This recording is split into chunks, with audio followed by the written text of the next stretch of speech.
연차, 나이 이런 거 하나도 중요하지 않고 오로지 성과 평가로만 승진의 기회가 주어지거든요.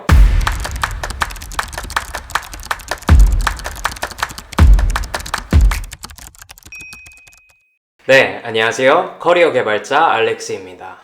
벌써 2편을 시작하게 됐네요. 그러면 오늘 영상에서는 어떻게 제가 4년 만에 3번이나 승진을 할 수 있었는지 그 얘기를 조금 해보려고 해요. 사실 4년 만에 3번 승진했다 그러면은 조금 어이가 없으시죠? 저도 솔직히 어이가 없습니다. 근데 이게 조금 달라요, 여기가. 제가 막 잘나서 승진을 빨리 할 수 있었던 게 아니라 그냥 여기 시스템이 기본적으로 되게 다르게 설계되어 있어요. 그거를 설명을 해볼 건데, 기본적으로 여기는 6개월마다 승진의 기회가 주어져요. 연차, 나이 이런 거 하나도 중요하지 않고 오로지 성과 평가로만 승진의 기회가 주어지거든요. 그래서 사실 맘만 먹으면은 뭐 1년에 2번, 뭐 2년에 4번, 3년에 6번도 할 수 있습니다. 근데 또 반대로 6개월마다 잘리기도 합니다. 아주 무서운 곳이에요. 피도 눈물도 없거든요. 그래서 들어오자마자 6개월에서 1년 사이에 성과를 내지 못하면은 잘리는 그런 케이스들도 사실 되게 많습니다. 전쟁터예요, 여러분. 이 전쟁터에서 어떻게 살아남을 수 있었는지 그 얘기를 오늘 들려드리고자 합니다. 자, 그럼 어떻게 해서 제가 계속해서 승진을 할 수 있었느냐?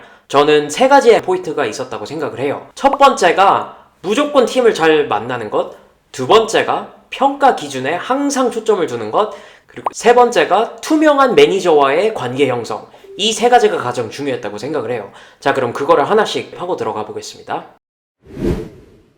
자, 첫 번째, 무조건 잘 나가는 팀을 골라라. 이게 조금 난해하게 들릴 수도 있는데, 왜냐면 팀을 일단 내가 고를 수 있다는 게 조금 어색하죠. 한국 기업 문화에서는 그러기가 쉽지가 않으니까. 근데 여기서는 뭐 회사를 고르듯이 회사 안에서도 팀을 잘 골라서 갈 수가 있어요. 메타 안에서는 부트캠프 기간이라고 하는데, 총 한 6주에서 8주 동안 한 20곳의 다른 팀들의 매니저들이랑 계속 이야기를 하면서 내가 이 팀에 필요한 사람인가, 혹은 내가 이 팀에서 잘 할 수 있는가, 이런 것들을 좀 맞춰나가요. 거기서 한 팀을 고르는 건데, 그때 제가 운이 정말 좋았어요. 이 팀을 잘 고르는 게 되게 중요해요. 왜냐하면 이 팀이라는 개념이 실리콘밸리 안에서는 태스크포스 같은 느낌이거든요. 특수부대. 이 특수부대가 성과를 내지 못하면 즉시 해체되는 것이 이 팀의 개념입니다. 그렇기 때문에 잘 나가는 팀이란 계속해서 성장할 수 있고, 계속해서 성과를 낼 수 있고, 계속해서 이 팀의 존재 가치를 증명할 수 있어야 해요. 그렇지 않으면 팀이 없어지거든요. 여기서 저는 운이 진짜 좋았던 게, 저도 한 20명의 매니저들과 팀을 매칭하는 과정을 가졌거든요. 근데 사실 되게 웃기게 저는 처음에는 죽어도 광고팀을 가고 싶지는 않았어요. 왜냐하면 광고팀은 특히 메타 안에서는 빡세기로 정말 유명하거든요. 아주 갈려나간다 뭐 이런 이야기를 정말 많이 들었는데, 그때 만났던 그 팀의 매니저가 지금은 디렉터로 계신데 말을 너무 잘하는 거예요. 말을 어떻게 잘하냐면, 이 사람은 그냥 뭐 회사 와서 시간을 때우는 게 아니라 어떻게 하면 자기가 꾸준해서 성장을 할 수 있는지 구체적으로 알고 있는 사람이었고, 어떻게 하면 이 팀이 더 큰 문제를 풀어서 더 큰 성과를 낼 수 있는지 그 디렉션을 잘 알고 있는 사람 같았어요. 그래가지고 30분 동안 얘기를 했는데 막 이렇게 말에 홀려가지고 정신을 차려보니 어느새 제가 사인을 하고 있었던 그런 매니저를 만났죠. 그랬기 때문에 그 팀 안에는 성장의 문화가 가득한 팀원들을 만날 수 있었고, 더 큰 문제를 풀어나가면서 이 팀의 존재 가치를 증명해갔고, 계속해서 이 팀을 키울 수 있었죠. 그러면서 저도 성장을 할 수 있었던 거죠. 저는 돌이켜보면은 그 매니저를 따라서 이 팀을 골랐던 게 제가 회사에 들어와서 가장 잘한 짓인 것 같습니다. 제가 꾸준히 승진할 수 있었던 가장 큰 이유도 팀을 잘 골랐던 거라고 생각을 해요. 실리콘밸리에는 그런 이야기도 있어요. Get on the rocket ship. 로켓칩에 타라, 이런 이야기인데, 돌이켜보면은 팀을 잘 고르는 게 회사를 잘 고르는 걸 수도 있는데, 이런 뜻이겠구나. 로켓이 어딘가를 날아가고 그거를 잘 조정하는 기장, 부기장이 있으면 나는 그냥 승객으로 가만히만 앉아 있어도 어찌됐든 상공으로 날아가겠구나. 그렇게 성장하는 팀에 저도 탑승할 수 있었죠. 그래서 무조건 팀을 잘 고르는 것, 그게 제 첫 번째 승진 요인이었던 것 같습니다. 자, 그럼 두 번째는 평가 기준에 초점을 제가 항상 두었다는 건데요. 이거는 정말 저도 시행착오가 많았어요. 왜냐하면 처음에 들어와서는 그냥 시키는 대로만 다 하면은 꾸준하게 뭐 성과를 내가면서 계속해서 성장을 할 수 있다고 생각을 했거든요. 하지만 제가 잘 몰랐던 게 하나 있었습니다. 그게 뭐냐면, 이 평가라는 거는 객관적이기도 하지만 주관적이기도 하다는 거예요. 그 주관은 어디서 나오냐면 팀의 이익, 회사의 이익에서 나온다는 거였어요. 그게 어떤 말이냐면, 내가 계속해서 뭘 잘한다고 나는 성장한다 이런 게 아니라, 내가 계속해서 이 팀에 가장 필요한 사람이 되고 계속해서 이 회사가 더 큰 필요로 하는 사람이 된다라는 게 성장의 기준이자 평가의 기준이 되는 거죠. 근데 사실 실리콘밸리 회사들 안에는 평가 기준이 정말 잘 시스템으로 설계가 되어 있어요. 예를 들면은 누군가를 평가를 할 때 그 사람의 롤, 역할과 직군, 엔지니어링 같은 거에 따라서 정확하고 세밀하게 평가 기준이 잡혀져 있다는 거죠.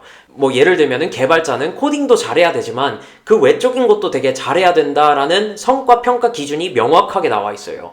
신입 개발자의 성과 평가는 코딩을 얼만큼 많이 할 수 있는가 아니면 얼만큼 잘할 수 있는가가 되고요.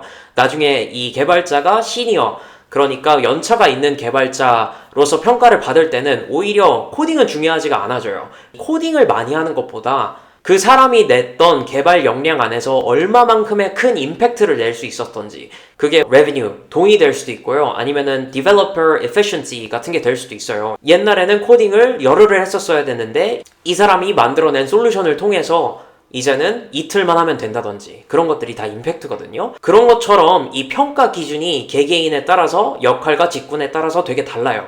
이걸 정확하게 알았던 게 제 승진의 두 번째 가장 큰 요인이었다고 생각을 합니다. 저도 처음에는 그게 뭔지 잘 몰랐었어요. 항상 그냥 코딩을 더 잘하려고 집중을 하고, 아니면은 뭔가 되게 있어 보이는 프로젝트에 계속 참여를 하면은 내가 잘하고 있구나 라고 생각을 했는데 그렇지 않았던 거죠. 명확한 기준에서 벗어나서 저의 주관과 저의 관점에서 생각을 했기 때문에 놓치는 부분들이 되게 많았었어요. 그래서 정말 시행착오들이 많았었는데 제 멘토들이나 저의 회사 동료들이나 아니면 저의 매니저와 지속적으로 소통을 하면서 객관적인 자기평가를 이뤄냄으로써 꾸준히 성장에 맞는 방향으로 저를 발전시켰던 것 같아요. 어쩔 때는 미팅을 잘 주도하는 거라든지, 아니면 어떨 때는 10명 이상의 엔지니어들이랑 협업을 잘 이뤄냈던 것들이 가장 큰 성과가 됐었죠. 그래서 두 번째 가장 큰 승진 요인은 평가 기준에 항상 초점을 뒀다는 것. 평가 기준에서 내가 가장 모자란 부분을 채워나감으로써 올바르고 빠르게 성장을 할 수 있었다 라고 말씀드릴 수 있을 것 같습니다. 자, 세 번째 가장 중요했던 건 매니저와의 투명한 관계를 형성했다는 거예요. 이거를 영어로 했을 때는 radical transparency를 깔고 갔다라고 하는데요. 이 radical transparency라는 거는 그 유명한 브리지워터의 투자자 레이 달리오가 했던 말로도 되게 유명하죠. 근데 이게 무슨 말이냐면 밑바닥까지 투명한 관계를 형성함으로써 지속적으로 소통을 일궈냈다라고 말씀드릴 수 있는데요. 매니저, 내 직장 상사죠. 심지어 저를 평가하는 인사관리 담당자예요. 그런 사람과 이 모든 걸 까발리면서 소통력을 이루어내는 게 정말 쉽지가 않은 일이었어요. 그래서 저도 처음에 되게 잘 못하고 헤맸던 부분들이 있는데, 이게 어떻게 보면 한국인들로서 문화에 조금 어긋나기 때문에 잘 못했던 걸 수도 있던 것 같아요. 근데 이건 실제로도 한국인이 아닌 사람들도 되게 고생을 많이 하는데, 그 이유가 뭐냐면 저의 매니저라는 사람은 저의 성과를 평가하는 사람이잖아요. 그렇기 때문에 제가 못하는 부분을 되게 많이 숨겼던 것 같아요. 예를 들면 나는 이거를 좀 못하는데 나를 되게 안 좋게 볼 수도 있으니까 이런 것들은 최대한 얘기를 안 해야겠다, 이런 마음들 때문에 쉽게 얘기를 잘 못했던 거죠. 이게 제가 옛날에 가졌던 가장 큰 착각이었던 것 같아요. 돌이켜보면 오히려 반대로 정말 투명하게 난 이걸 잘하는데 이거는 조금 못해, 그래가지고 좀 보완이 필요한데 어떻게 하면 내가 너의 피드백을 받아서 부족한 부분들을 잘 채워나갈 수 있을까, 이 포인트를 깨닫지 못해서 되게 오랫동안 헤맸어요. 결국 이 사람이 저를 대변하고 저의 성과를 평가해주는 사람이잖아요. 그러니까 그 사람의 시선에서 저의 성과를 객관적으로 바라보고 동행하면서 부족한 부분들을 채워나갔었어야 됐던 거예요. 물론 이게 정말 어려웠던 이유는 이 매니저와의 그런 이 관계를 형성하는 게 되게 어려웠어요. 이 매니저와의 관계를 형성하는 거는 제가 따로 나중에 영상을 찍어 올려볼 건데, 그런 관계를 형성하는 순간 모든 것들이 쉬워졌어요. 제가 모자라거나 부족한다고 숨기지 않았고 그거를 오히려 오픈함으로써 머리를 맞대고 어떻게 하면 내가 이 부족함을 채워나갈 수 있을까, 내가 이 나의 부족함을 채우기 위해서 이러이러한 것들을 했는데 얼마나 내가 채워왔는지 평가해 줄 수 있을까? 아니면 다른 방법들이 어떤 것들이 있는지 한번 알려주지 않을래? 이런 식으로 피드백을 정말 원활하게 주고받으면서 가장 크게 성장할 수 있었던 것 같습니다. 그래서 이게 세 번째 저의 가장 큰 승진 요인이었던 것 같아요. 그럼 이제 요약을 해보자면 제가 4년 만에 3번 승진을 할 수 있었던 가장 큰 3가지 요인은, 첫 번째, 잘 나가는 팀을 잘 골랐다는 거고요. 두 번째, 항상 평가 기준에 초점을 뒀다는 거고요. 세 번째는 매니저와의 투명한 관계를 형성함으로써 지속적으로 피드백을 주고받으며 성장해왔다. 이렇게 세 가지로 볼 수 있을 것 같습니다. 하지만 이 세 가지를 안다고 해서 이 모든 것들이 충분히 설명이 되지 않을 수도 있어요. 그렇기 때문에 제가 이 모든 세 가지 포인트에 대해서 각각 따로 영상을 만들어서 찍어 올릴 예정이니까 다음 영상에서 하나하나씩 세세하게 들어가서 이야기를 해보도록 할게요. 자, 그럼 일단은 제가 어떻게 이렇게 초고속 승진을 할 수 있었나에 대한 설명이 조금은 됐기를 바라고, 다음 영상에서는 실리콘밸리의 성과평가 시스템, 기준은 어떤 것들이 있으며 성과평가는 실제로 어떻게 이루어지는가에 대해서 자세히 설명을 해보겠습니다. 그 이야기가 여러분들한테 가장 도움이 되고 새로울 것 같아요. 그럼 지금까지 시청해주셔서 감사드리고 전 다음 영상에서 찾아뵙겠습니다.